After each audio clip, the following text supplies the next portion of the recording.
Elon মাস্কই কয়দিন পর মানুষের ব্রেনকে ইন্টারনেটের সাথে কানেক্ট করে দেবে।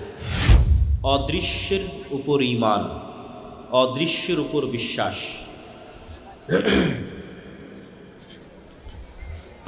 অদৃশ্য অর্থ হচ্ছে যা দেখা যায় না, গায়েব মানে হচ্ছে যা দেখা যায় না। আল্লাহ সুবহানাহু তাআলা পবিত্র কোরআন মাজিদে বলছেন, আলিফ লাম মিম যালিকাল কিতাবু লা রাইবা ফীহি হুদাল লিল মুত্তাকিন আল্লাযীনা ইউমিনুনা বিল গায়ব। জালিকাল কিতাব, এই কিতাব, লা রাইবা ফীহি, এর মধ্যে কোনো সন্দেহ নাই, হুদাল লিল মুত্তাকিন, মুত্তাকিদের জন্য হেদায়েত স্বরূপ। মুত্তাকি কারা? আল্লাযীনা ইউমিনুনা বিল গায়ব, যারা গায়েবের ওপর ঈমান রাখে। এবং বলতে বলতে সর্বশেষে কি আল্লাহ সুবহানাহু ওয়া তাআলা বলছেন, ওয়াবিল আখিরাতি হুম ইউকিনুন, এবং আখিরাতের উপর তারা ইয়াকিন রাখে, পরকালের উপর ইয়াকিন রাখে। ঈমান বিল গায়ব এবং ইয়াকিনের আলোচনা কেন প্রয়োজন? কেন আমি ঈমান বিল গায়বের আলোচনা করব?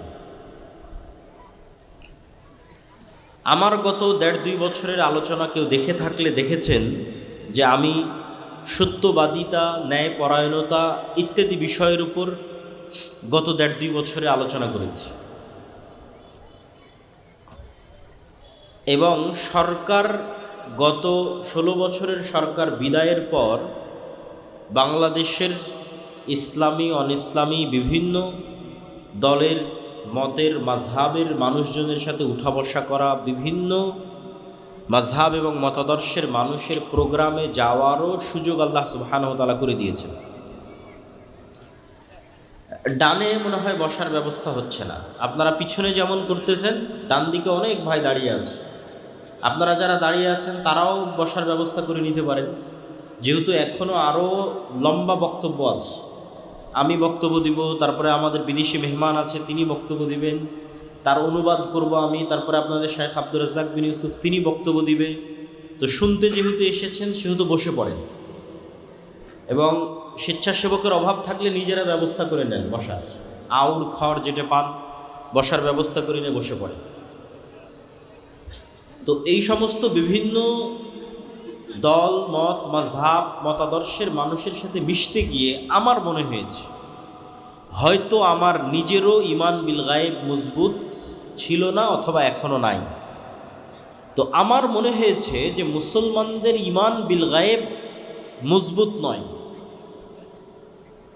মুসলমানেরা শুধু মুখে বলে আমানতু বিল্লাহি ওয়া মালাইকাতিহি ওয়া কুতুবিহি ওয়া রাসূলিহি, বলে মুখে বলে আল্লাহর উপর ঈমান এনেছি, মুখে বলে ফেরেশতার উপর ঈমান এনেছি, মুখে বলে পরকালের উপর ঈমান এনেছি। বাস্তবে অন্তর দিয়ে কেউ ইয়াকিনের লেভেলে বিশ্বাস রাখে না যে ফেরেশতা আছে। বাস্তবে অন্তর দিয়ে কেউ ইয়াকিনের লেভেলে বিশ্বাস রাখে না যে আল্লাহ তাকে পুনরায় জীবিত করবেন মৃত্যুবরণের পর। জান্নাত, জাহান্নাম, কবর, কবরের আযাব, পরকাল, কিয়ামত সত্য, এই বিশ্বাসটা ইয়াকিনের লেভেলের নয়। ইয়াকিনের লেভেলের মানে কি? ইয়াকিনের পর্যায়ের মানে কি? আজকে আপনারা এখানে আসার আগ পর্যন্ত শুনতেছিলেন এই প্রোগ্রামে আব্দুল্লাহ বিন আব্দুর রাজ্জাক আসবে। তো আপনাদের ঈমান ছিল যে আব্দুল্লাহ বিন আব্দুর রাজ্জাক আসবে। আর এখন আমি যখন চলে এসেছি, এখন আপনাদের কি হয়ে গেছে বলেন তো? বলেন না যে ইয়াকিন হয়ে গেছে। কি হয়ে গেছে? জোরে বলেন তো, কি হয়েছে? ইয়াকিন। ঘটনা যখন ঘটে যায় চোখের সামনে তখন ইয়াকিন। ঘটনা ঘটবে বিশ্বাস করছেন, যেহেতু যারা আয়োজন করেছে তাদের বিশ্বাস করেন আসবে। আরে কতবার কথা দিয়ে এসেছে, আসেনি, দ্বিধাদ্বন্দ্ব। আর যখন চলে এসেছে ইয়াকিন। তো আল্লাহ বলছেন ওয়াবিল আখিরাতি হুম ইউকিনুন, পরকালের উপর ইয়াকিন লাগবে। পরকালের উপর ইয়াকিন লাগবে মানে আপনি যেন স্বচক্ষে জাহান্নাম দেখছেন অথচ দেখেননি। পরকালের উপর ইয়াকিন লাগবে মানে আপনি যেন স্বচক্ষে এখন মারা গেছেন, মারা যাওয়ার পর আবার আল্লাহ আপনাকে জীবিত করেছে, তারপরে কিয়ামতের মাঠের বিচার সম্পূর্ণ হয়ে গেছে, অতীতকাল ঘটে গেছে, ইয়াকিন। তো মুসলমানদের ঈমান বিল গায়েবের উপর বিশ্বাস, পরকালের উপর ইয়াকিন, ফেরেশতার উপর ইয়াকিন, আল্লাহর শক্তি এবং ক্ষমতার উপর ইয়াকিন নাই, সেটা আমি বুঝলাম কিভাবে? দেখেন, দুনিয়াতে দুনিয়াবি কাজে সফল হওয়ার জন্য দুনিয়াবি কিছু মূলনীতি আছে। আপনি যখন পরিপূর্ণরূপে দুনিয়াবি মূলনীতির উপর নির্ভরশীল, তখন আপনি মুমিন নন। পরিপূর্ণরূপে দুনিয়াবি ওয়াসাইলের উপর, দুনিয়াবি মাধ্যমের উপর নির্ভরশীল, আপনার কোনো বিশ্বাসই নাই আল্লাহর শক্তি এবং ক্ষমতা সম্পর্কে, আপনার কোনো বিশ্বাসই নাই আল্লাহর তৈরি ফেরেশতা এবং তাদের শক্তি এবং ক্ষমতা সম্পর্কে, আপনি বিশ্বাসই করেন না পৃথিবীতে ফেরেশতা আছে, তখন আপনি পরিপূর্ণরূপে দুনিয়ার উপর নির্ভরশীল। বাস্তব উদাহরণ দিয়ে যদি বলি, যে এখন যদি আপনি চোখ বন্ধ করেন, কোনো একটা মানুষ যদি চোখ বন্ধ করে যে আমি বাংলাদেশের ক্ষমতায় যেতে চাই, তাহলে বাংলাদেশের ক্ষমতায় যাওয়ার একমাত্র দুনিয়াবি মাধ্যম হচ্ছে ভোট। একমাত্র দুনিয়াবি মাধ্যম হচ্ছে ভোট। তো আমি যদি ঈমান বিল গায়েব আমার না থাকে, দুর্বল আল্লাহর শক্তি এবং ক্ষমতা সম্পর্কে, পৃথিবীতে ফেরেশতাদের অস্তিত্ব সম্পর্কে, দুনিয়ার মূল্যহীনতা সম্পর্কে, পরকালের বাস্তবতা সম্পর্কে আমার যদি ইয়াকিন না থাকে, তাহলে মানুষের এই ভোট নেওয়ার জন্য যদি আমাকে মন্দিরও পাহারা দেওয়া লাগে তাও দেব, মূর্তিতে যদি সিজদা করা লাগে তাও করব। কেন? আমার পরিপূর্ণ ভরসা আমি করে ফেলেছি দুনিয়াবি মাধ্যমের উপর, আমার ঈমান বিল গায়েব নাই, দুর্বল হয়ে গেছে। আমরা চাই যেহেতু আজকে এখানে বিদেশি মেহমান উপস্থিত হবে, সেহেতু কোনো মানুষ আপনারা দাঁড়িয়ে থাকবেন না। আমি বক্তব্য শেষ করতে করতে সকল মানুষকে বসাতে চাই, মানে আমিও স্বেচ্ছাসেবক। বক্তব্য দিব এই জন্য নয়, আপনাদের বসাবো এই জন্য বক্তব্য দিচ্ছি। তাহলে আমি বক্তব্য দিয়ে শেষ করতে করতে 9:40-50 যখন মেহমান আসবে, তার আগে এই মাঠে কাউকে দাঁড়িয়ে থাকা যাবে না। তা আপনারা আমাকেও সহযোগিতা করেন, স্বেচ্ছাসেবক ভাইয়েরও দায়িত্ব পালন করেন। আউড় বিছিয়ে দেন, কাপড় বিছিয়ে দেন, আপনারাও নিজ উদ্যোগে বিছিয়ে নেন এবং বসে পড়তে থাকেন। মূসা আলাইহিস সালাতু ওয়াস সালাম ফেরাউনের সামনে দুনিয়াবি শক্তির দিক থেকে যত দুর্বল ছিলেন, আজকের গাজার মানুষ ইসরায়েলের শক্তির সামনে দুনিয়াবি দিক থেকে অত দুর্বল নয়। যদি আমি বুঝাতে না পারি তাহলে আমার ব্যর্থতা, আর কেউ যদি কোরআন পড়ে বুঝতে না পারে তাহলে তার ব্যর্থতা, কোরআন না বুঝার ব্যর্থতা। আবারও কল্পনা করেন, আজকের গাজার মানুষের দুনিয়াবি শক্তি আর ইসরায়েলের আজকের দুনিয়াবি শক্তি, দুটের মোকাবেলায় গাজার মানুষ যত দুর্বল, যত অসহায়, আজ থেকে 3000-4000 বছর আগে মূসা আলাইহিস সালাম এবং বানু ইসরাইল ফিরাউনের দুনিয়াবি শক্তির সামনে দুনিয়াবি দিক থেকে তার চেয়ে বেশি অসহায় ছিলেন। আর আজ এটা শুধু গাজার মানুষের কথা বললাম, আর পুরো মুসলিম বিশ্বের কথা যদি বলি তাহলে আর মূসা আলাইহিস সালামের উদাহরণ দেব না। পুরো মুসলিম বিশ্বের কথা বললে কাদের উদাহরণ দিব? তৎকালীন রোমান সাম্রাজ্য, মুহাম্মদ সাল্লাল্লাহু আলাইহি ওয়াসাল্লাম, আবু বকর, ওমর, ওসমান, আলীর যুগের রোমান সাম্রাজ্য পারস্য সাম্রাজ্যের তুলনায় খোলাফায়ে রাশিদিন দুনিয়াবি দিক থেকে পারস্য এবং রোমান সাম্রাজ্যের তুলনায় খালিদ বিন ওয়ালিদের বাহিনী দুনিয়াবী দিক থেকে যতটা দুর্বল ছিল, আজকের সমগ্র বিশ্বের মুসলমানেরা এবং মুসলিম দেশগুলো আজকের আমেরিকা এবং ইসরায়েলের তুলনায় শতগুণ বেশি শক্তিশালী। আবারও বুঝেন, আমি এবার মুসা আলাইহিস সালাম আর ফেরাউনের উদাহরণ ছেড়ে দিয়েছি। এবার মুহাম্মদ সাল্লাল্লাহু আলাইহি ওয়াসাল্লাম এবং তার সাহাবীরা আবু বকর, ওমর, ওসমান, খালিদ বিন ওয়ালিদ, আমর ইবনে আস, আব্দুর রহমান বিন আউফ, এরা যুদ্ধ করছে। মুজাহিদ, উমাইয়া খেলাফা, বড় বড় যুদ্ধ হচ্ছে। তো ওদের দুনিয়াবী শক্তি আর রোমান এবং পারস্যদের দুনিয়াবী শক্তির যে তুলনা, ওই তুলনায় ওই যুগের মুসলমানদের দুনিয়াবী শক্তি ওই যুগের পারস্য এবং রোমানদের চাইতে যতটুকু ছিল, আজকের মুসলমানদের দুনিয়াবী শক্তি ওই যুগের মুসলমানদের তুলনায় শতগুণ বেশি। আপনারা কি আমার কথা বুঝছেন না বুঝতেছেন না? তাহলে মুসলমানেরা মাজলুম কেন? আর তখন কম শক্তি নিয়ে বিজয়ী কেন? পার্থক্য কোথায়? যে আবু বকর, ওমর, ওসমান, খালিদ বিন ওয়ালিদ তাদের যুগে কম শক্তি নিয়ে আজকের তুলনায় কম শক্তি নিয়ে বিজয়ী, আর আজকে আমরা বেশি শক্তি থাকার পরেও মাজলুম, পরাজিত।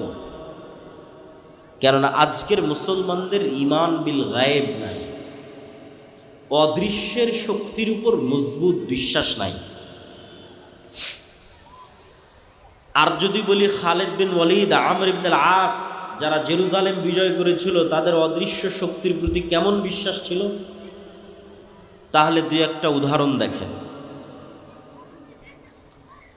আয়েশা রাদিয়াল্লাহু তাআলা আনহা বলছেন, রাসূলুল্লাহ সাল্লাল্লাহু আলাইহি ওয়াসাল্লাম খন্দকের যুদ্ধ শেষ করে এসে তরবারি রেখে গোসল করেছেন।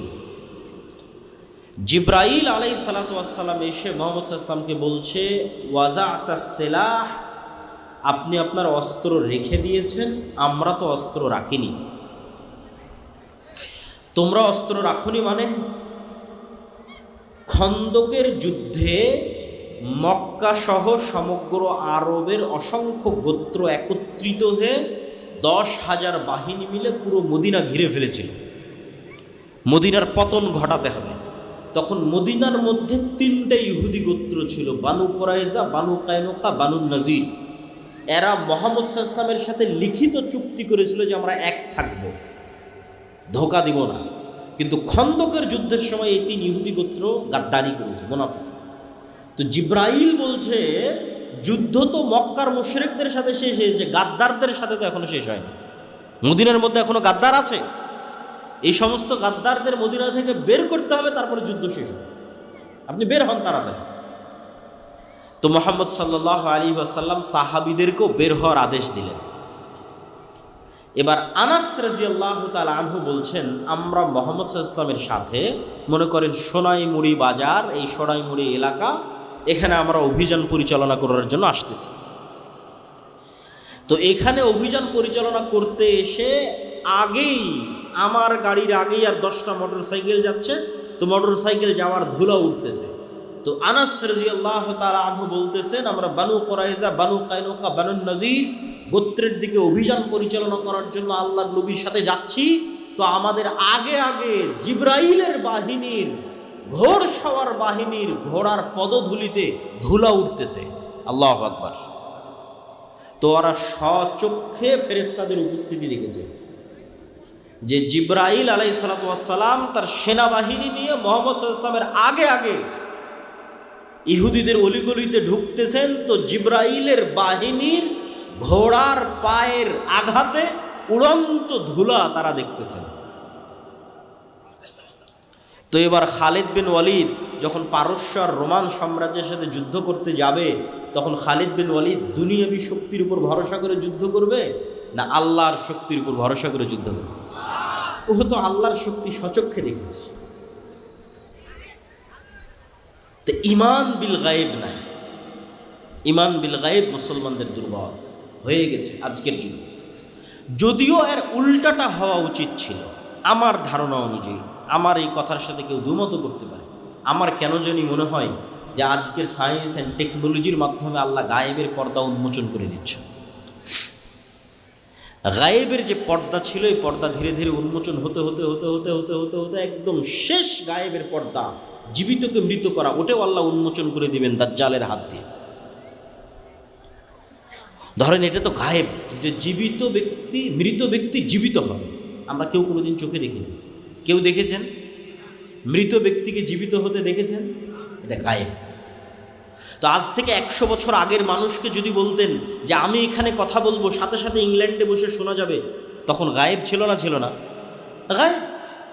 যে আমি বাংলাদেশে বসে কথা বলবো আর এগুলোর মাধ্যমে ইংল্যান্ডে বসে সাথে সাথে শুনবে, গায়েব। তো আজ থেকে 1400 বছর আগে রাসূল সাল্লাল্লাহু আলাইহি ওয়াসাল্লাম বলছেন যে আপনি কথা বলছেন, আল্লাহ সাথে সাথে শুনতেছে। তো মানুষ যদি মানুষের টেকনোলজি ব্যবহার করে আমার কথা সাথে সাথে শুনতে পারে আমেরিকা এবং ইংল্যান্ডে বসে, তো আমার এখনকার কথা মানুষ শুনতেছে, আল্লাহ শুনতেছে না? আমার এখনকার কথা আমেরিকা ইংল্যান্ডে বসা মানুষ সাথে সাথে শুনতেছে, আল্লাহ শুনতেছেন না? তা আমি তো মনে করি সায়েন্স অ্যান্ড টেকনোলজি গায়েবের পর্দা সরিয়ে দিচ্ছে, ঈমান ইয়াকিনের লেভেলে চলে আসার পর্যায়ে আছে। হয়তো আমরা ওইভাবে চিন্তা করতেছি। আজকে যেই সভ্যতার ওপর দাঁড়িয়ে আছে আধুনিক সভ্যতা, লাইট, ওয়েভ, তরঙ্গ, যেটার মাধ্যমে এগুলো সব চলতেছে, কম্পিউটার বলেন, ইন্টারনেট বলেন, রিমোট বলেন, ওই ওয়েভ, তরঙ্গ, সব কিছু এইটার উপর পুরো বিশ্ব দাঁড়িয়ে আছে। এইটাকেই যদি শুধু আপনি এইভাবে কল্পনা করেন, আমি বলতেছি এটা বাস্তব সত্য, আল্লাহ সুবহানাহু ওয়া তাআলা এটার মুখাপেক্ষী নয়। কিন্তু মানুষই পারবে, যদি আল্লাহ মানুষকে ক্ষমতা দিত, আমি সেটা দেখাচ্ছি। তো মানুষই যদি পারে, তাহলে আল্লাহ কতটা পারেন সেটার বিশ্বাস অর্জনের জন্য। সেটা কি? আপনি এবং আমি যদি আজকে আলোর গতির চাইতে বেশি গতি অর্জন করতে পারি, আগে আমরা ঘোড়ায় যেতাম, এখন গাড়িতে যাচ্ছি, বিমানে যাচ্ছি, রকেটে যাচ্ছি, করতে করতে ধরেন আলোর চাইতে বেশি গতি অর্জন করে নিলাম, যেটা মানুষের দ্বারা সম্ভব না। অর্জন করে নিয়ে যদি আমি আলোর গতিতে, আলো 30 বছর চললে যত দূর যাবে আমি তত দূর চলে গেলাম, অতি সহজ কল্পনা করা। আমি যেটা বলছি এটা কল্পনা করা কঠিন কিছু না, 2 মিনিট লাগবে আপনার কল্পনা করতে, যে আমি আলোর চেয়ে বেশি গতি অর্জন করলাম, করে আলো 30 বছর চললে যত দূর যেত আমি ওর আগেই ওখানে চলে গেছি। 30 বছর চললেও যত দূর যেত, যেহেতু ওর চেয়ে বেশি গতি অর্জন করেছি, গিয়ে ওখানে বসে আমি মোবাইলের মতো একটা যন্ত্র বানিয়েছি। কল্পনা করে মোবাইলের মতো একটা যন্ত্র, ক্যামেরার মতো একটা যন্ত্র বানিয়েছি। যে ওখানে বসে থেকে যদি আমি এখন দূরবীন ধরি দুনিয়ার দিকে, আর মোবাইলের মাধ্যমে যদি দুনিয়ার আওয়াজ শোনার চেষ্টা করি, তাহলে আজ থেকে 30 বছর আগে আমি রাতের অন্ধকারেও যা বলেছি তা আমিই শুনতে পাবো।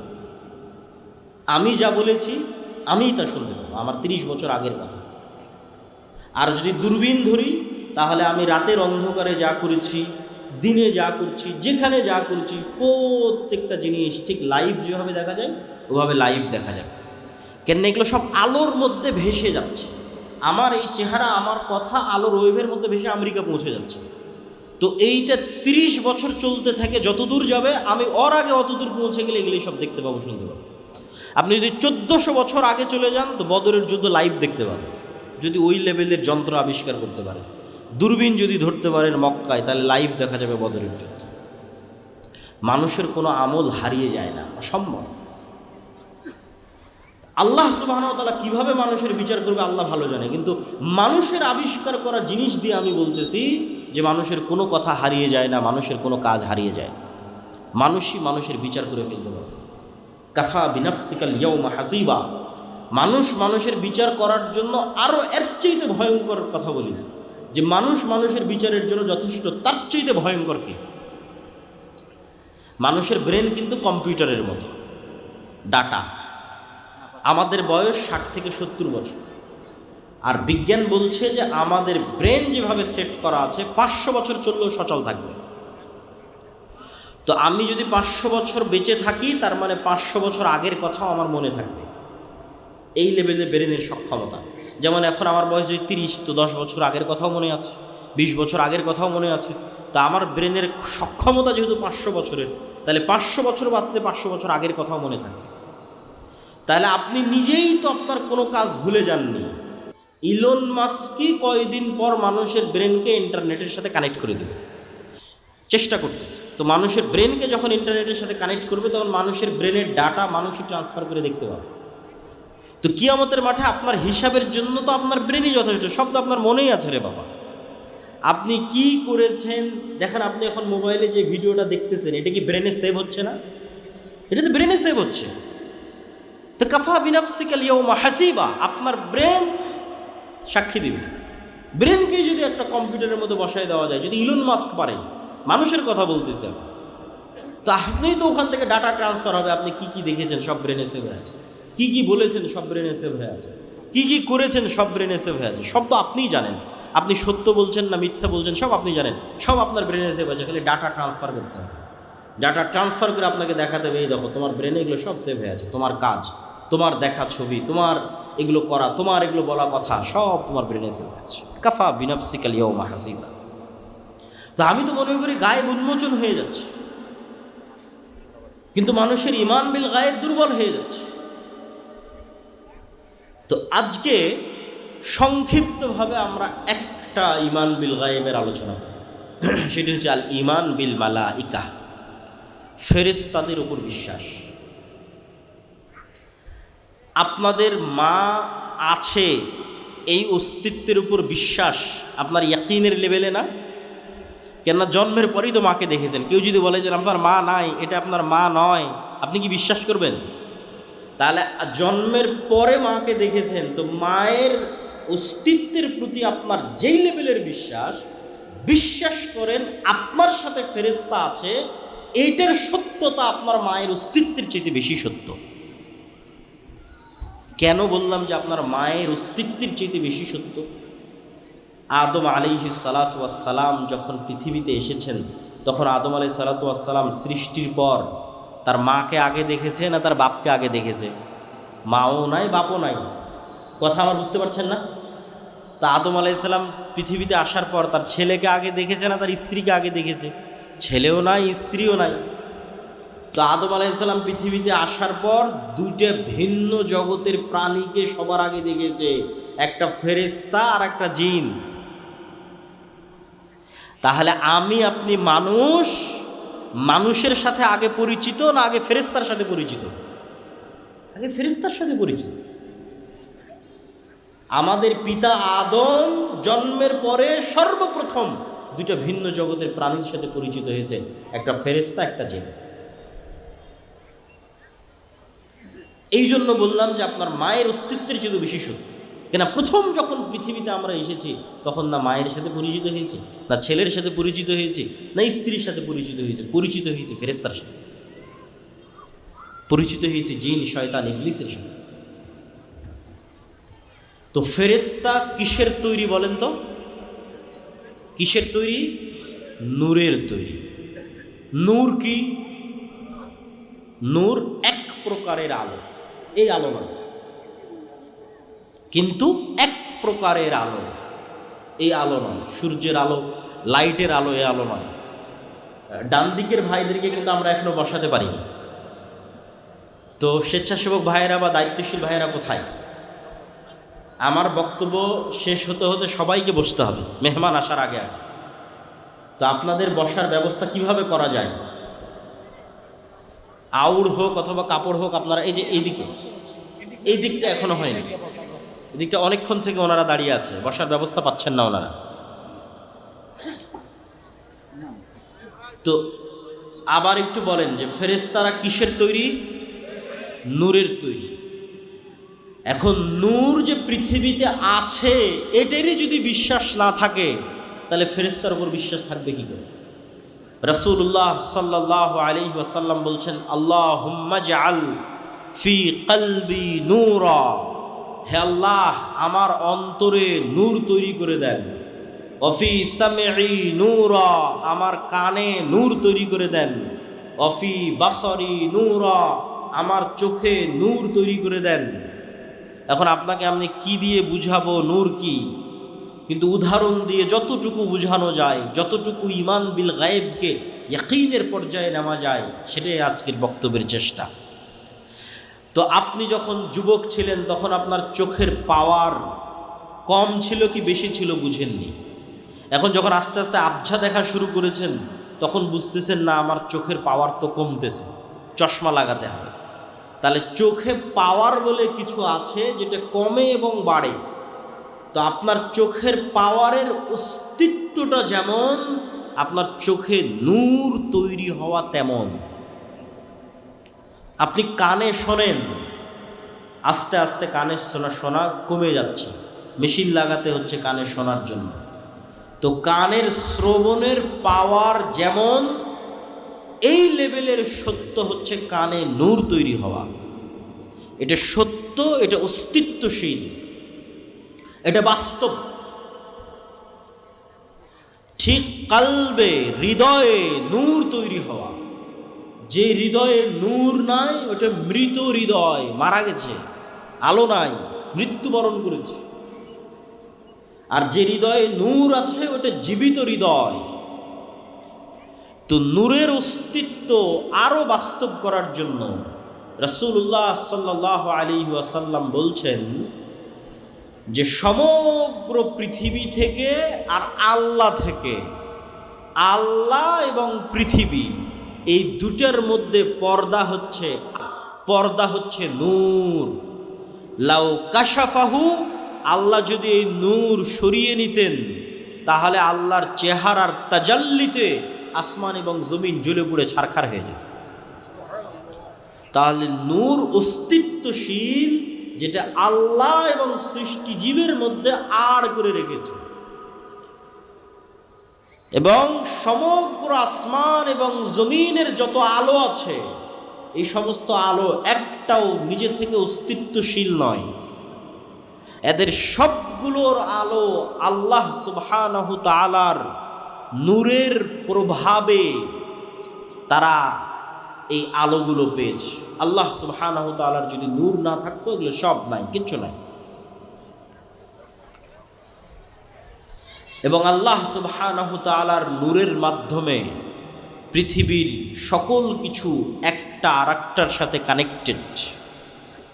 আল্লাহ সুবহানাহু তাআলা তার ক্ষেত্রে বলছেন নূরুস সামাওয়াতি ওয়াল আরজ, আল্লাহু নূরুস সামাওয়াতি ওয়াল আরজ। আল্লাহ হচ্ছেন আসমান এবং জমিনের নূর। আল্লাহ সুবহানাহু তাআলা তার কোরআনকে নূর বলেছেন, তার দ্বীন ইসলামকে নূর বলেছেন। কোরআন থেকে নূর অর্জন করা যায়, কোরআন পড়ার মাধ্যমে হৃদয়ে নূর তৈরি করা যায়। নূর পৃথিবীতে একটা অস্তিত্বশীল জিনিস। আপনি বলবেন তাহলে চোখে দেখি না কেন? ফেরেশতা নূরের তৈরি, ফেরেশতা আছে, ফেরেশতা চোখে দেখি না কেন? নূর চোখে দেখি না কেন? এবার আর দুটো উদাহরণ দিব যে চোখে না দেখলেও জিনিস পৃথিবীতে থাকতে পারে তার প্রমাণ। আমরা আমাদের বাসা বাড়ির আশেপাশে যত প্রাণী দেখি, যত সৃষ্টিজীব দেখি, এগুলো সব নিদর্শন। এগুলো এক একটা নিয়ে গবেষণা করলে আপনি নিদর্শন পেয়ে যাবেন।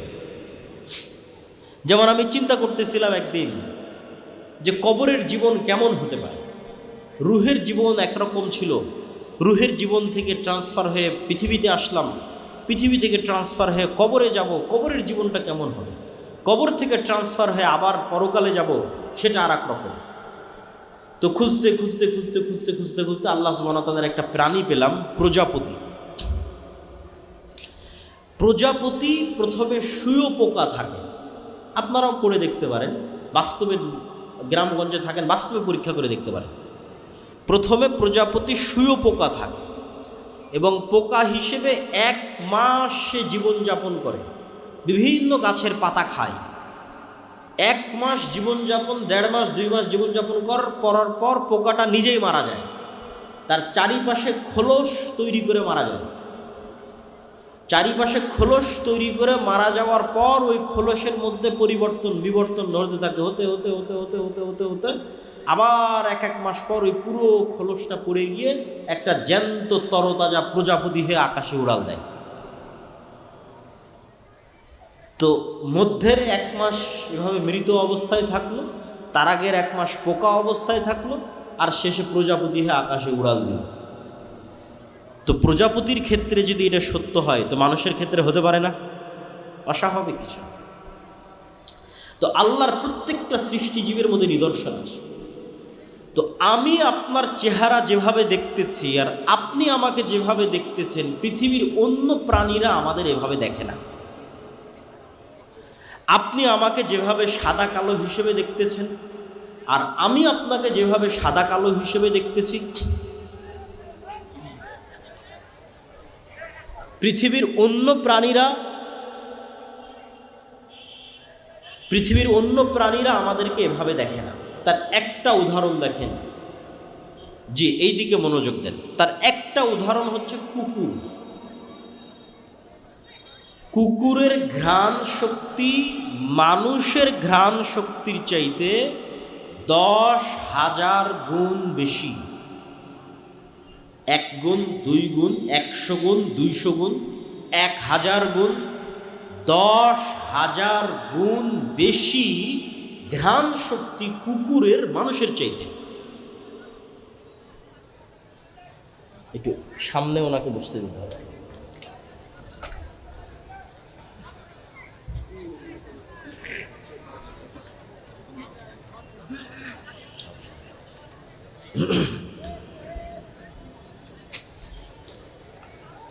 আমরা সবাই একটু, যেহেতু মেহমান চলে এসেছে, আমরা সবাই একটু শান্তভাবে বসে পড়ি। পিছনে যারা আছেন দয়া করে তারাও বসে পড়েন, হাতের ডানে যারা আছেন তারাও বসে পড়েন। আমি আমার বক্তব্য দীর্ঘায়িত করব না, উনি বক্তব্য দিবেন, আবার সেটার অনুবাদ করব, তারপরে শায়েখ আব্দুর রাজ্জাক বিন ইউসুফ আসবেন, উনিও আপনাদের সামনে বক্তব্য দেবেন। তারপর ওই যে পিছনে আরও বসার ব্যবস্থা করে দিতে বলেন। আমার মনে হয় বসার ব্যবস্থা পাচ্ছে না লোকজন। জি, সম্মানিত উপস্থিতি, ভাই সমস্যা নাই, ওরা বসে যাবে। ভাই ক্যামেরাম্যান যারা আছেন আপনারা বারবার না উঠে একবারই সেট আপ করে বসে পড়েন, আপনারা লোকজনকে ডিস্টার্ব দিন না। সম্মানিত উপস্থিতি, তো আপনার কুকুরকে আপনি মনে করছেন যে কুকুর আপনাকে দেখে ঘেউ ঘেউ করছে, তোমরা আপনার চেহারা দেখে চিনে? জি না, আমি আপনার চেহারা দেখে চিনি যে আপনি মোটা পাতলা, এতটুকু লম্বা, আপনার মুখে দাঁড়িয়ে আছে, আপনি সাদা, আপনি কালো, এটা আমি চিনি। কেন? ওই পর্যন্ত আল্লাহ আমাকে দেখার শক্তি দিয়েছে। কুকুর এটা দেখে চিনে না, কেন? ওইভাবে ও দেখেই না, ওইভাবে দেখার ক্ষমতাই আল্লাহ তাকে দেয়নি। সে আপনাকে চিনে ঘ্রাণ দিয়ে, ঘ্রাণ দিয়ে চিনে ফেলে। তো পৃথিবীতে এমনও লেভেলের ঘ্রাণ আছে, 10,000 গুণ সূক্ষ্ম লেভেলের ঘ্রাণ আছে। যেমন এই মাইকটাতে যদি আমি 1000 বার টানি, কোনো ঘ্রাণই আমার নাকে আসবে না। তাহলে আমি যদি বলি এই মাইকের কোনো ঘ্রাণ নাই, মিথ্যা কথা, যে মাইকের কোনো ঘ্রাণ নাই। আমার জামা যদি আমার নাকে 1000 বার টানে কোনো ঘ্রাণ না আসে, আমি যদি বলি জামার কোনো ঘ্রাণ নাই, মিথ্যা কথা। এই জামাটা কুকুরের নাকে দেন, এই জামার ঘ্রাণ আছে, ও নিতে পারবে, আমি নিতে পারতেছি। তো পৃথিবীতে 10,000 লেভেলের সূক্ষ্ম গুণের ঘ্রাণ আছে, বাস্তবে অস্তিত্বশীল। মানুষ বুঝতে পারে না যার ঘ্রাণ আছে কিনা। শুধু কি মানুষ বুঝতে পারে না, মানুষের তৈরি করা কোনো মেশিনও বুঝতে পারে না যার ঘ্রাণ আছে কিনা। মানে মানুষ কুকুরের লেভেলের ঘ্রাণ নিতে পারবে, এই লেভেলের কোনো মেশিন আবিষ্কার করতে পারেনি। তাহলে এখন মানুষ যদি বলে যে না এটার কোনো ঘ্রাণ নাই, কেন? মানুষ নিতে পারতেছে না, মানুষের যন্ত্র নিতে পারতেছে না, তো আল্লাহর সৃষ্টিজীব তো আজ নিতে পারতেছে। এরকম আওয়াজের ক্ষেত্রে কি রে, কবরের আওয়াজ তো শুনতে পাই না। কবরের আওয়াজ শুনতে পাচ্ছেন না মানে কবরের আওয়াজ হচ্ছে না, কবরের আযাবের আওয়াজ হচ্ছে না। যেই লেভেলের সূক্ষ্ম আওয়াজ, কবরের আযাবের আওয়াজ, ওটা শোনার সক্ষমতা পৃথিবীর কোনো মানুষের না থাকলেও, পৃথিবীর তৈরি করা কোনো যন্ত্রের না থাকলেও আল্লাহর সৃষ্টিজীবের আছে। আল্লাহর সৃষ্টিজীব শুনতে পায়, প্রভাব দেখতে পাবেন, শুনতে পাওয়া। হাতির আওয়াজ শ্রবণের ক্ষমতা মানুষের চেয়ে কয়েক হাজার গুণ সূক্ষ্ম। ভূমিকম্প হওয়ার আগেই হাতি শুনতে পায় যে হ্যাঁ নিচে কম্পন শুরু হয়েছে, আওয়াজ শুনতে পায়। আপনি শুনতে পাবেন না সে আওয়াজ, তো শুনতে পাচ্ছেন না মানে নাই। আপনি যখন রিমোট অন করেন, ওর মধ্যে থেকে আলো বের হয়ে এসিতে গিয়ে লাগে, তা আপনি তো চোখে দেখেন না যে কোত্থেকে আলো বের হলো, কোথায় গিয়ে লাগে। এসি তো ঠিকই বন্ধ হয়ে গেছে, এসি তো ঠিকই অন হয়ে যাচ্ছে। হ্যাঁ, ওই আলো বিজ্ঞান ধরতে পারতেছে, কিন্তু আপনি চোখে দেখতে পাচ্ছেন না। ওই একই কথা রাসূল সাল্লাল্লাহু আলাইহি ওয়াসাল্লাম বলতেছে যে জিন এবং শয়তানের আলো অন কাইন্ড অফ লাইট, এমন এক প্রকারের আলো যেটা তোমরা দেখো না কিন্তু কুকুর ঠিকই দেখে। ও যখন আজান হয় দেখে, তখন চিৎকার করে, ও দেখতে পায়। আর ঠিক নূর, ফেরেশতা যে নূরের তৈরি, এটা পৃথিবীতে আছে, অস্তিত্বশীল, অন কাইন্ড অফ লাইট, এক প্রকারের আলো যেটা তোমরা দেখো না কিন্তু আল্লাহর তৈরি মোরগ সৃষ্টিজীব ঠিকই দেখতে পায়। ফজরে যখন ফেরেশতারা উঠানামা করে তখন ঠিকই মোরগ চিৎকার করে। সম্মানিত উপস্থিতি, তো আমি প্রমাণ করছিলাম নূরের অস্তিত্ব পৃথিবীতে আছে। এবার দু একটা হাদিস বলে আমার বক্তব্য শেষ করব। বদর এবং উহুদের যুদ্ধের দুই একটা ঘটনা। আব্দুর রহমান বিন আউফ রাদিয়াল্লাহু তাআলা আনহু বলছে, আল্লাহর নবী, আমার দুই পাশে সাদা পোশাকধারী দুই ব্যক্তি খুব ভয়ঙ্করভাবে যুদ্ধ করতেছিল, যাদেরকে আমি মদিনায় কোনোদিন দেখিনি। রাসূল সাল্লাল্লাহু আলাইহি ওয়াসাল্লাম বললেন, এরা দুইজন ছিল জিবরাইল আর মিকাইল। বলেন আল্লাহু আকবার। এক সাহাবী বলতেছে, রাসূল সাল্লাল্লাহু আলাইহি ওয়াসাল্লাম, আমি একজন মুশরিকের পিছনে ধাওয়া করলাম, তাকে আহত করার জন্য, আঘাত করার জন্য। আমার আঘাতের আগে সে উল্টে পড়ে আছে এবং তার ক্ষত স্থান থেকে রক্ত বের হচ্ছে। রাসূল সাল্লাল্লাহু আলাইহি ওয়াসাল্লাম বললেন, এটা তৃতীয় আসমান থেকে আসা ফেরেশতা ছিল। এগুলো ঘটনার অভাব নাই।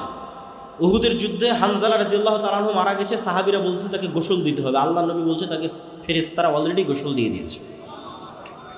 মুআজ রাদিয়াল্লাহু তাআলা আনহু, সাদ বিন মুআজ, তার জানাজা ৭০,০০০ ফেরেশতা অংশগ্রহণ করেছে, রাসূল সাল্লাল্লাহু আলাইহি ওয়াসাল্লাম বলছেন।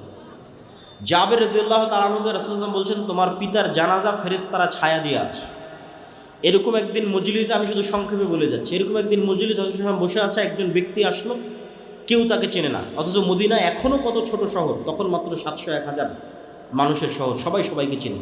আর বিমানের সফর নয়, কত দূরের সফর। বলছে, ইসলাম কি, ইমান কি, ইহসান কি, সব উত্তর দিয়ে যখন ফেরত চলে গেল, আল্লাহ নবী বলল, জানো কে এসেছিল? জিবরাইল এসেছিল। আজকে আমার ঘরে জিবরাইল আসেনি কেন? ঘরে ছবি আছে, ছবি সরাও, জিবরাইল আসবে। জিবরাইল আমাকে বারবার মেসওয়াক করতে বলছে কেন? মুখে গন্ধ আছে। বলছে, তোমরা পেঁয়াজ রসুন খেয়ে মসজিদে আসিও না কেন? ফেরেশতাদের কষ্ট হয়। কতটা কানেক্টিং ফেরেশতাদের অস্তিত্ব সাহাবীদের জীবনের সাথে, রাসূল সাল্লাল্লাহু আলাইহি ওয়াসাল্লামের জীবনের সাথে কতটা কানেক্টেড। আর আপনি এবার বুকে হাত দিয়ে জিজ্ঞেস করেন, আপনি বিশ্বাসই করেন না ফেরেশতা আছে? এমনি মুখে বলেছেন আল্লাহর উপর ঈমান আছে, ফেরেশতার উপর ঈমান আছে। এবার খালিদ বিন ওয়ালিদের ঈমানের লেভেল দেখেন, ওমর বিন খাত্তাবের ঈমানের লেভেল দেখেন। ওরা তো স্বচক্ষে দেখছে যে যুদ্ধের মাঠে ফেরেশতা যুদ্ধ করতেছে, বদর, উহুদ, খন্দক, হুনাইন যুদ্ধ করতেছে ফেরেশতা। ফেরেশতার যুদ্ধের ধুলা উঠতেছে, ফেরেশতারা আসতে রাসূল সাল্লাল্লাহু আলাইহি ওয়াসাল্লামের সাথে কথা বলতেছে। কত ঘটনা নেবেন আপনি ফেরেশতা রাসূল সাল্লাল্লাহু আলাইহি ওয়াসাল্লামের জীবনের, অসংখ্য, অগণিত। সম্মানিত উপস্থিতি, ফেরেশতা এবং শয়তানের অস্তিত্ব পরস্পর বিপরীত। আপনি ফেরেশতাদের সাথে বন্ধুত্ব করছেন না শয়তানের সাথে বন্ধুত্ব করছেন আপনার উপর। আর আপনি যদি বলেন যে আমার ঈমান এত দুর্বল, তারপরও যদি কোনো উপায় থাকে ফেরেশতাদের অস্তিত্ব বোঝার, তা একটা উপায় আপনাকে দিয়ে যাই, আজকেই পরীক্ষা করতে পারেন যে এই পৃথিবীতে আল্লাহর ফেরেশতা আছে, এখানেও ফেরেশতারা বসে আছে। আপনার মায়ের অস্তিত্বের চাইতে সত্য যে আপনার সাথে ফেরেশতা আছে, আপনার পিতা এবং আপনার সন্তানের অস্তিত্বের চাইতে সত্য যে আপনার সাথে ফেরেশতা আছে, এখানেও বসে আছে এবং তারা থাকে। একটা এক্সপেরিমেন্ট, একটা পরীক্ষা। ঠিক যদি বিমানের টিকিট থাকে, ট্রেনের টিকিট থাকে, তখন যেমন নিয়ত থাকে যে বিমানের টিকিট ধরতে হবে, ট্রেন ধরতে হবে, সকালবেলা পরীক্ষা থাকলে যেমন নিয়ত থাকে, ওই লেভেলের একদিন নিয়ত করবেন যে কাল সকালে ফজরে আমাকে উঠতে হবে সালাতের জন্য। আর দুনিয়ার কোনো মানুষকে বলার দরকার নাই যে আমাকে ঘুম থেকে উঠে দিও, ফোনেও অ্যালার্ম দেওয়ার দরকার নাই যে আমাকে ঘুম থেকে উঠে দিও। কেন বলবেন মানুষকে? কেন দিবেন ফোনে অ্যালার্ম? আল্লাহর ফেরেশতা তো পৃথিবীতে আছে। আমার কথা বুঝতে পারেননি মনে হয়? আপনি বিশ্বাস কেন করতে পারছেন না যে ফেরেশতা আছে? মানুষকে কেন বলা লাগবে? ফেরেশতারাই তো আছে আপনাকে জাগিয়ে দেওয়ার জন্য। রাসূল সাল্লাল্লাহু আলাইহি সাল্লাম বলতেছে, আপনি এইভাবে ঘুমালে আপনার মাথার পাশে একজন ফেরেশতা থাকবে ফজর পর্যন্ত, আপনার দায়িত্ব নিয়ে। তাতে মানুষকে কেন বলতে যাবেন? পরীক্ষা করেন।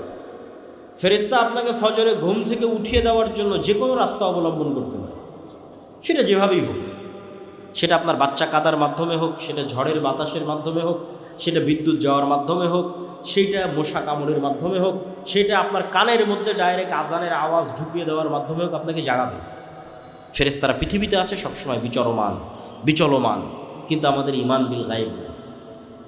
মূসা আলাইহিস সালাতু ওয়াস সালামকে আল্লাহ এটাই শিখিয়েছে যে মূসা, যেই লাঠি দিয়ে তুমি গাছের পাতা পাড়তে, যেই লাঠি দিয়ে তুমি লাফ দিয়ে গর্ত পার হয়ে যেতে, তোমার ওই হাতের লাঠিকে আমি সাপ বানিয়ে দিলাম, যাও।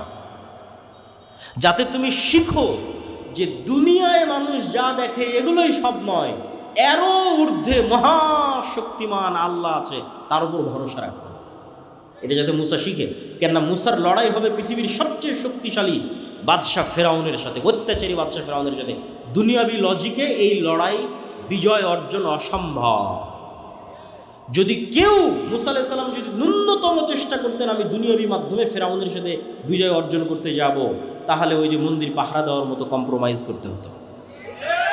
কোনো রাস্তা ছিল না মুসা আলাইহিস সালামের সাথে। কিন্তু উনি জানতেন আল্লাহর শক্তি সম্পর্কে, আল্লাহর ক্ষমতা সম্পর্কে, ফলত কোনো প্রকার কম্প্রোমাইজ ছাড়া উনি বিজয় অর্জন করেছেন। তো ঈমান বিল গায়েব যেই দিন মুসলমানদের মজবুত হয়ে যাবে, মুসলমানদের বিজয় সুনিশ্চিত।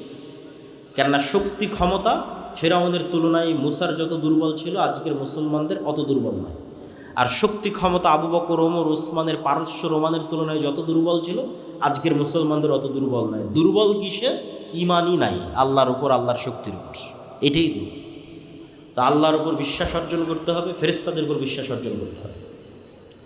আগামী 6 ও 7 নভেম্বর আল জামিয়া সালাফিয়া ডাঙ্গিপাড়া পবা রাজশাহীতে সালাফি কনফারেন্স। আপনাদের এখানেও মেহমান এসেছে, তিনি তো থাকবেনই, এবং দেশ বিদেশের আরও ওলামায়ে কেরাম সেখানে উপস্থিত থাকবেন। আপনাদের সকলের উপস্থিত হওয়ার উদাত্ত আহ্বান। যাবেন তো ইনশাআল্লাহ? ইনশাআল্লাহ, আল্লাহ কবুল করুন। আর আজকে দাওয়া ইলাল্লাহর মাধ্যমে আমাদের যে বিভিন্ন মক্তবগুলো পরিচালিত হয়, সেগুলোর অধীনে এই প্রোগ্রাম আয়োজিত হয়েছে। আমি জানি না স্বেচ্ছাসেবকরা রেডি আছে কিনা। তারা যদি রেডি থাকে, তারা যদি ভিতরে যায় আপনাদের কাছে সহযোগিতার জন্য, এই মুহূর্তে রেডি থাকলে আমি যাওয়ার আহ্বান করব। যদি যায় তাহলে আপনারা সর্বোচ্চ পর্যায়ের সহযোগিতা করার চেষ্টা করবেন। আলহামদুলিল্লাহ, আমাদের দাওয়া ইলাল্লাহর অধীনে প্রায় 600টা মক্তব সমগ্র বাংলাদেশে পরিচালিত হচ্ছে, যার জাতীয় মক্তব প্রতিযোগিতা এবছর টিভি চ্যানেলে আয়োজিত হবে ইনশাআল্লাহ, আল্লাহ সুবহানাহু ওয়া তাআলা যদি কবুল করে। আর যে বিষয়ে আমি আলোচনা করতেছি এবছর, আল ঈমান বিল গায়ব, এই বিষয়ে বই আসতেছে, আল্লাহর পথে যাত্রা নামে সালাফি কনফারেন্সে প্রকাশিত হচ্ছে। যদি যান তাহলে আশা করি নিতে পারবেন ইনশাআল্লাহ। দলিল তো বিস্তারিত এখানে অত বলতে পারলাম না, সব ওখানে পয়েন্ট বাই পয়েন্ট বিভিন্ন দলিল দেওয়া আছে। কেন আমার অবজারভেশন হচ্ছে মুসলমানদের ঈমান বিল গায়েবই নাই। ঈমানই নাই তো কী করবে? কম্প্রোমাইজ করা ছাড়া আর কোনো রাস্তা নাই। আর যদি ঈমান থাকে, কম্প্রোমাইজ করা লাগবে না, বাংলাদেশের ক্ষমতা লাগবে না, কোরআনে সারা পৃথিবীর ক্ষমতা অর্জনের রাস্তা বলে দেওয়া আছে। কিসের বাংলাদেশ? কারো যদি ঈমান বিল গায়েব অর্জন হয়ে যায়, তো সারা পৃথিবীর ক্ষমতা অর্জন করতে হবে। কেননা ওই লেভেলের বিশ্বাস চলে আসলে পারমাণবিক বম পানীয় হয়ে যেতে পারে। ওই লেভেলের ইয়াকিন যদি আসে, তাহলে পারমাণবিক বম পানীয় হয়ে যেতে পারে। কেননা সাউন্ড টেকনোলজি সবচেয়ে পাওয়ারফুল। এখনকার টেকনোলজি লাইটের টেকনোলজি, আর আমি বলছি সবচেয়ে পাওয়ারফুল এগুলো সাউন্ড টেকনোলজি, যেটা আল্লাহ সুবহানাহু ওয়া তাআলা সুলাইমান আলাইহিস সালামকে দিয়েছিলেন। ওমা উতীতু মিনাল ইলমি ইল্লা কালিলা, অল্প দিয়েছিলেন। সাউন্ড টেকনোলজি মানে এই মাইকেরও একটা কথা বোঝার ক্ষমতা আছে, এই কাপড়েরও একটা কথা বোঝার ক্ষমতা আছে, প্রত্যেকটা সৃষ্টিজীবের কথা বোঝার ক্ষমতা আছে। কি বললে বুঝবে আমি জানি না। তো আল্লাহ সৃষ্টি করেছে কুন ফায়াকুন আওয়াজ দিয়ে। ইসরাফিল যখন বাঁশিতে ফুৎকার করবে, আওয়াজে ধ্বংস হয়ে যাবে, মানে ওই আওয়াজ আসমান বুঝে যে কোন আওয়াজে তাকে ধ্বংস হতে হবে। এই সোফা ওই আওয়াজ বুঝে, যে আওয়াজ বুঝলে ফেটে বিচ্ছিন্ন হয়ে যায়, ধ্বংস হয়ে যায়। কিন্তু কোন আওয়াজ এই সোফা বুঝবে আমি জানি না। এই জন্য রাসূল সাল্লাল্লাহু আলাইহি ওয়াসাল্লাম বলছে কিয়ামতের পূর্ব মুহূর্তে শহর বিজয় হবে মুসলমানদের আল্লাহু আকবার আওয়াজে শহর বিজয় হয়ে যাবে। নেন, ইরানের এই যে বিজ্ঞানীদের হত্যা করা হলো, হামাসের নেতাদের হত্যা করা হলো ওয়েভ দিয়ে, মোবাইলের বিস্ফোরণ। দূর থেকে ওয়েভ ছেড়েছে ইসরায়েল থেকে, মোবাইল এখানে বিস্ফোরণ হয়ে গেছে। মানে এই মোবাইলের ওই ওয়েভ বোঝার ক্ষমতা আছে। তো ওই ওয়েভ বোঝার যেমন ক্ষমতা আছে, এই মোবাইলের আওয়াজ বোঝারও ক্ষমতা আছে। সে আওয়াজ আমরা জানি। আর কোরআন কার আওয়াজ? কোরআন কার আওয়াজ? তাহলে সবচেয়ে শক্তিশালী টেকনোলজি মুসলমানদের কাছে আছে। এরা গেছে কম্প্রোমাইজ করতে। তো কোরআনের অপমান, দিনের অপমান, ইসলামের অপমান। কম্প্রোমাইজ ছাড়াই বিজয় সম্ভব যদি ঈমান বিল গায়েব থাকে। আমি আমার সংক্ষিপ্ত বক্তব্য এখানেই শেষ করছি, এবং এই মুহূর্তে আপনাদের সামনে আল্লামা সাহেব বাইট কিয়া তো ঠিক করেंगे यहाँ पे वहीं पे ঠিক। তো এখন আপনাদের সামনে বক্তব্য নিয়ে আসবেন পাকিস্তানের আল্লামা ইহসান ইলাহি জহির রাহিমাহুল্লাহ। মোটামুটি যারা আহলে হাদিস আছেন বা টুকটাক আহলে হাদিস আলেম ওলামাদের চিনেন, তারা আল্লামা ইহসান ইলাহি জহির রাহিমাহুল্লাহকে চিনার কথা। ইহসান ইলাহি জহির রাহিমাহুল্লাহকে চিনেন বা তার বক্তব্য দুই একবার শুনেছেন, এরকম কেউ আছেন? মাশাআল্লাহ, জাযাকাল্লাহ খাইর, বারাকাল্লাহ ফিক। ওনার আপনি ইউটিউবে গিয়ে সার্চ দিলেই পাবেন, আল্লামা ইহসান ইলাহি জহির।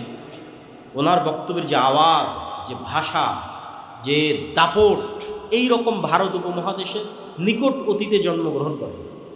তো ওনার সেই সুযোগ্য বাবার সুযোগ্য সন্তান আল্লামা ইবতিসাম ইলাহি জহির হাফিজাহুল্লাহ, তিনি পাকিস্তান থেকে বাংলাদেশে এসেছেন আমাদের 6 এবং 7 নভেম্বরের সালাফি কনফারেন্সকে সামনে রেখে।